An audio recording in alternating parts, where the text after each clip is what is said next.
बिस्मिल्लाहिर्रहमानिर्रहीम। अस्सलाम वालेकुम नाजरीन, आपका इस्तकबाल है हमारे नॉलेज शेयरिंग चैनल मोटी बात में, जहां हम इस्लामी तालीमात को आसान और दिलचस्प अंदाज में पेश करते हैं।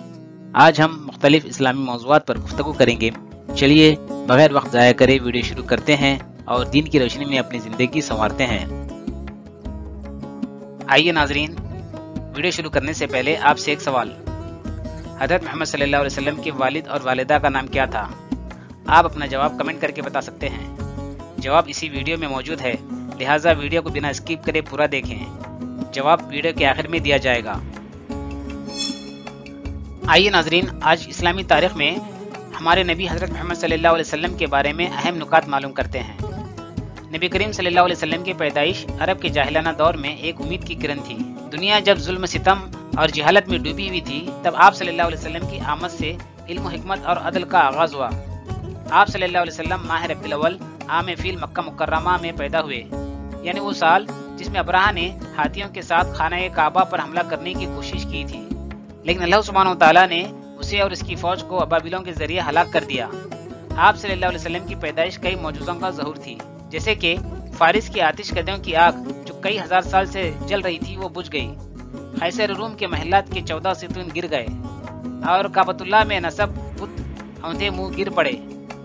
आप सल्लल्लाहु अलैहि वसल्लम की पैदाइश से कबल ही वालिद हज़रत अब्दुल्ला का इंतकाल हुआ और कम उम्री में वालिदा आमिना और दादा अब्दुल मुत्तलिब की वफात ने आप सल्लल्लाहु अलैहि वसल्लम को सब्र का दर्ज दिया। सादिक और अमीन, दयानतदारी और सच्चाई के पैकर नबी करीम सल्लल्लाहु अलैहि वसल्लम की पूरी जिंदगी सच्चाई, दयानतदारी और अमानत का बेहतरीन नमूना है। आप सल्लल्लाहु अलैहि वसल्लम को अल-सादिक यानी सबसे सच्चे और अल-अमीन सबसे ज्यादा अमानतदार के अजीम अलखाब से नवाजा गया, जो आप सल्लल्लाहु अलैहि वसल्लम की आला किरदार की गवाही देते हैं। नबी करीम सल्लल्लाहु अलैहि वसल्लम कभी जिंदगी में झूठ नहीं बोले, चाहे हालात जैसे भी हों। इसी तरह मक्का के ताजिर और आम लोग भी अपनी कीमती अशिया आप सल्लल्लाहु अलैहि वसल्लम के पास अमानत के तौर पर रखते थे, क्योंकि वो जानते थे कि आप सल्लल्लाहु अलैहि वसल्लम कभी खयानत नहीं करेंगे। हमें भी चाहिए कि जिंदगी में सच बोलें और दयानतदारी को अपनाएं। हजर अस्वद को काबा में नस्ब करने का वाक़या। जब नबी करीम सल्लल्लाहु अलैहि वसल्लम की उम्र 35 साल की थी, तो कुरैश ने काबा की तामीर नौ का फैसला किया, क्योंकि सैलाब और वक्त के असरात से उसकी दीवारें कमजोर हो चुकी थी। जब हजर अस्वद को उसकी जगह पर रखने का वक्त आया तो कबाइल में झगड़ा शुरू हो गया, क्योंकि हर कबीला चाहता था कि ये शर्फ उसे हासिल हो। ये तनाज़ा इतना शदीद था कि खूनरेज़ी की नौबत आ गई। कुरैश ने फैसला किया कि वो शख्स सबसे पहले मस्जिद हरम में दाखिल होगा, वही फैसला करेगा। अल्लाह की हिकमत ये थी कि सबसे पहले दाखिल होने वाले नबी करीम सल्लल्लाहु अलैहि वसल्लम थे, जिन्हें सब सादिक और अमीन मानते थे। आप सल्लल्लाहु अलैहि वसल्लम ने एक चादर मंगवाई, इस पर हजर अस्वद को रखा और हर कबीले के सरदार को उस चादर का एक कोना पकड़ने को कहा। सब ने चादर उठाई और नबी करीम सल्लल्लाहु अलैहि वसल्लम ने अपने मुबारक हाथों से हजर अस्वद को इस जगह पर नस्ब किया। नबी करीम सल्लल्लाहु अलैहि वसल्लम का हज़रत खदीजा रज़ियल्लाहु तआला अन्हा से निकाह। हज़रत खदीजा रज़ियल्लाहु तआला अन्हा एक मुअज़्ज़ज़, मालदार और नेक खातून थी, जिनका कारोबार मक्का में बहुत मशहूर था। वो ईमानदार और दयानतदार अफराद की तलाश में थी, जो इनके तिजारती काफिलों को संभाल सके। हज़रत खदीजा रज़ियल्लाहु तआला अन्हा ने नबी करीम सल्लल्लाहु अलैहि वसल्लम को अपना तिजारती सामान ले जाने की पेशकश की। आप सल्लल्लाहु अलैहि वसल्लम ने दयानतदारी से ये काम किया और जब इनके गुलाम मैसरा वापस आए तो इन्होंने आप सल्लल्लाहु अलैहि वसल्लम की ईमानदारी और शराफत के हिस्से बयान किए। हज़रत खदीजा रज़ियल्लाहु तआला अन्हा ने आप सल्लल्लाहु अलैहि वसल्लम के अखलाक और दयानतदारी से मुतासिर होकर निकाह की ख्वाहिश जाहिर की। हज़रत खदीजा रज़ियल्लाहु तआला अन्हा अपनी करीबी सहेली नफीसा के जरिए निकाह का पैगाम भिजवाया। नबी करीम सल्लल्लाहु अलैहि वसल्लम ने अपने चाचा अबू तालिब और दीगर खानदान के अफराद से मशवरा किया और निकाह के लिए राजी हो गए। निकाह 25 साल की उम्र में हुआ, जबकि हज़रत खदीजा रज़ियल्लाहु तआला अन्हा की उम्र 40 साल थी। महर 500 दिरहम मुकर्रर हुआ और ये निकाह अरब की तारीख में एक मिसाली शादी के तौर पर जाना जाता था। जब पहली वही नाजिल हुई तो हज़रत खदीजा रज़ियल्लाहु तआला अन्हा ने आप सल्लल्लाहु अलैहि वसल्लम को तसल्ली दी और कहा, अल्लाह आपको कभी ज़ाया नहीं करेगा, क्योंकि आप रिश्तेदारों का ख्याल रखते हैं, सच बोलते हैं, मिस्किनों की मदद करते हैं। खदीजा रज़ियल्लाहु तआला अन्हा की जिंदगी में नबी करीम सल्लल्लाहु अलैहि वसल्लम ने दूसरी शादी नहीं की, जो आप सल्लल्लाहु अलैहि वसल्लम की इनसे बेपनाह मोहब्बत का सबूत है। आइए इस्लामी तालीमात में आज अमानतदारी के इस्लामी नुकात मालूम करेंगे। अमानत का मतलब है किसी चीज को जिम्मेदारी और दयानत के साथ महफूज रखना और वक्त पर सही मालिक को लौटा देना। अल्लाह ताला ने कुरान में फरमाया है, بے شک اللہ تمہیں حکم دیتا ہے کہ امانتیں ان کے اہل کے سپرد کر دو۔ سورہ نساء آیت نمبر 58۔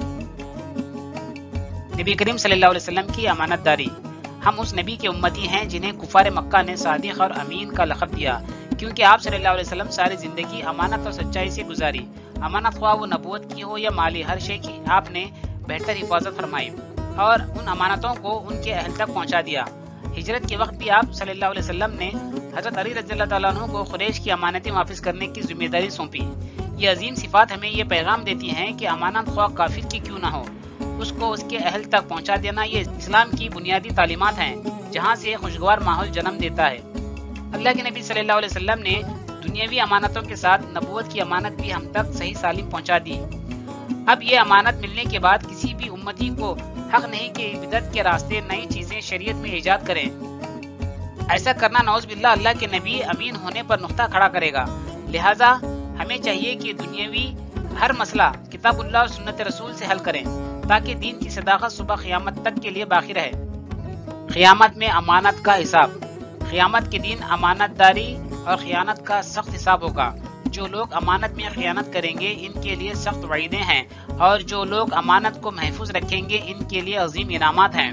قرآن مجید میں اللہ سبحانہ وتعالیٰ فرماتا ہے، بے شک ہم نے امانت کو آسمانوں، زمین اور پہاڑوں کے سامنے پیش کیا تو انہوں نے اسے اٹھانے سے انکار کر دیا اور اس سے ڈر گئے، مگر انسان نے اسے اٹھا لیا، بے شک وہ بڑا ظالم اور نادان ہے۔ سورہ احزاب آیت نمبر 72۔ اس آیت مبارکہ سے معلوم ہوتا ہے کہ امانت ایک بہت بڑی ذمہ داری ہے جس کا حساب قیامت کے دن لازمی ہوگا۔ اس موضوع پر حدیث پاک میں آتا ہے کہ نبی کریم صلی اللہ علیہ وسلم نے فرمایا، جب امانت ضائع کر دی جائے گی تو قیامت کا انتظار کرو۔ صحابہ رضی اللہ تعالیٰ عنہ نے پوچھا، یا رسول اللہ امانت کیسے ضائع ہوگی؟ آپ صلی اللہ علیہ وسلم نے فرمایا، جب معاملات نااہل لوگوں کے سپرد کر دیے جائیں گے تو قیامت کا انتظار کرو۔ بخاری شریف۔ اس حدیث سے معلوم ہوتا ہے کہ جب لوگ امانت کا پاس نہیں رکھیں گے تو قیامت قریب آ جائے گی۔ قیامت میں امانت کے مختلف اقسام میں حساب ہوگا، جیسا کہ مالی امانت، کسی کا مال، زمین، قرضہ یا کوئی چیز جو کسی نے محفوظ رکھنے کے لیے دی ہو، اگر خیانت کی گئی تو حساب سخت ہوگا۔ ذمہ داری کی امانت، کسی کو لیڈر، جج یا حکمران بنایا گیا ہو اور اس نے ناانصافی کی ہوگی تو قیامت کے دن جواب دینا ہوگا۔ علم اور حق کی امانت، جو لوگ دین کا علم رکھتے ہیں اور لوگوں کو سچ نہ بتائیں گے تو وہ بھی قیامت میں پکڑے جائیں گے۔ امانت کا حساب بہت سخت ہوگا، اس لیے دنیا میں ہی اپنی ذمہ داریوں کو دیانتداری سے ادا کرنا لازمی ہے۔ قیامت میں نیک امانت داروں کا اجر۔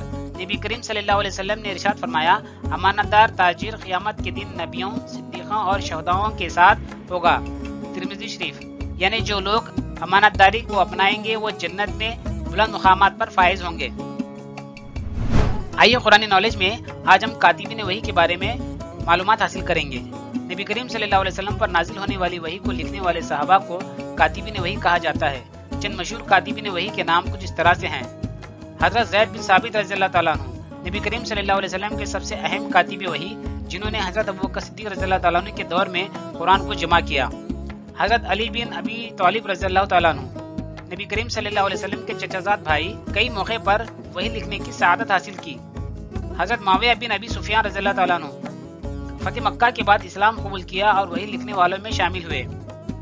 حضرت ابی بن کعب رضی اللہ تعالیٰ عنہ مدینہ کے انصار میں سے تھے اور نبی کریم صلی اللہ علیہ وسلم نے انہیں قرآن کا سب سے بڑا قاری قرار دیا۔ حضرت عبداللہ بن مسعود رضی اللہ تعالیٰ عنہ، جو ابتدائی مسلمانوں میں شامل تھے اور قرآن کے بڑے قاریوں میں ان کا بھی نام شمار ہوتا ہے۔ حضرت خالد بن ولید رضی اللہ تعالیٰ عنہ، مشہور جرنل، انہوں نے بھی کچھ موقع پر وحی لکھی۔ حضرت حنظلہ بن ربیع رضی اللہ تعالیٰ عنہ، نبی کریم صلی اللہ علیہ وسلم کے ذاتی کاتبین میں شمار ہوتے ہیں۔ حضرت ثابت بن قیس رضی اللہ تعالیٰ عنہ خطاطی کے ماہر اور وحی کے لکھنے والوں میں شامل تھے۔ حضرت مغیرہ بن شعبہ رضی اللہ تعالیٰ عنہ، نبی کریم صلی اللہ علیہ وسلم کی ہدایت پر کئی مرتبہ وحی تحریر کی۔ سب سے پہلے تفسیر کس نے لکھی؟ قرآن مجید کی سب سے پہلی تفسیر حضرت عبداللہ بن عباس رضی اللہ تعالیٰ عنہ کی تھی، جو نبی کریم صلی اللہ علیہ وسلم کے چچا زاد بھائی اور جلیل القدر صحابی تھے۔ ان کی تفسیر کو تفسیر ابن عباس کہا جاتا ہے۔ قرآن مجید کتنی زبانوں میں دستیاب ہے؟ قرآن مجید کا ترجمہ دنیا کی مختلف زبانوں میں کیا گیا ہے۔ مختلف ذرائع کے مطابق قرآن مجید کی ترجمان 100 سے زائد زبانوں میں دستیاب ہے، تاہم ایک مستند اور حتمی فہرست موجود نہیں ہے۔ آج کے سوال کا جواب۔ حضرت محمد صلی اللہ علیہ وسلم کے والد کا نام عبداللہ اور والدہ کا نام آمینہ تھا۔ امید ہے کہ آپ کو آج کا یہ ویڈیو پسند آیا ہوگا، لہٰذا اسے اپنے دوست احباب کے ساتھ شیئر کریں، سبسکرائب کریں، لائک کریں اور بیل آئیکن پر ضرور کلک کریں تاکہ اس طرح کی ویڈیو کی نوٹیفیکیشن آپ کو ملتے رہیں۔ اللہ تعالیٰ سے دعا ہے کہ اس رمضان المبارک میں ہمیں شرک و بدعت اور دیگر خرافات سے ہماری حفاظت فرمائے۔ خوش رہیے، آباد رہیے، ملتے ہیں اگلے ویڈیو میں، تب تک کے لیے اللہ حافظ۔